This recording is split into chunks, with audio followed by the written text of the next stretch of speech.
What's up, everybody? It is good to get back into the studio today. What can I say? I really think I kind of messed up the song when I was first doing it. That's not to say that I meant to. It's just that, it sort of took a number of iterations of the song for me to really understand that it was just too slow. It had a real problem with the way that it grooved for me personally. I found myself not only in listening to those performances, but I found myself in listening to the song in general, that I found myself just wanting to settle into a groove that was just a little bit faster than the way I actually recorded that groove. And so it became a problem. It became a huge problem every time I listened to it. It was like, this is not going to work. And I'm going to have to step in and do something here. So what did I do? Take two.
And so take two is basically the same exact song. It's just sped up. I literally just tapped in the tempo, listening to the actual song on iTunes, on, you know, Apple Music.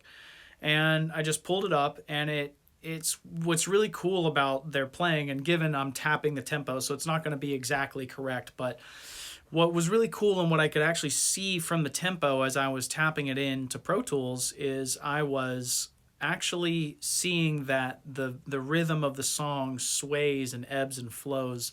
It's not a straight tempo the entire time, right?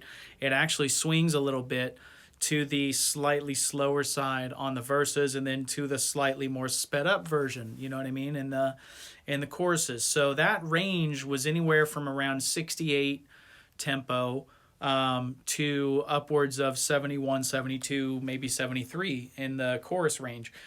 And so what I did is I chose a new tempo for the song, chose 70, and I was actually at 66 tempo beforehand. And so what I want to point out here is we're talking about a difference of 4 BPM per minute. 4. Like, it's not a whole lot that we're talking about in terms of the amount of tempo that I changed it, but it just completely alters the groove of the song and the feel of the song. It's got a lot more bounce, and it's got a lot more urgency to it, which that song does as well. Like, when you hear the Soundgarden version of it, it's got an urgent feel to it, and that's what I wanted. So yeah, what can I say? I re-recorded it, take two, you know, you know what I mean? And that's kind of what happens. You do the song enough times, you do it over and over and over, where you just are so comfortable with the material. And I kept the performances all exactly the same. You know, we'll see how we go with the vocal, but I'm, you know, going to work up to coaxing that performance out of my vocal again. You know, it's Chris Cornell is one of the absolute best singers of all time. You know what I mean? It goes without saying. And so for me to even have the honor of, you know, and so for me personally, you know, this song means a whole hell of a lot to me, but it might mean a lot to others out there as And so for me personally, just trying to come close is always a challenge. But I appreciate and accept the challenge, and it's going to be awesome. I can't wait. So what's left is essentially doing some vocals, doing some electric guitar, and then doing some mixing. I turned a lot of the effects and whatever stuff off, so it's mostly dry again in terms of just drums and guitars and bass. But the majority of the song is there, so it's really, really cool. And yeah, can't wait to keep things going.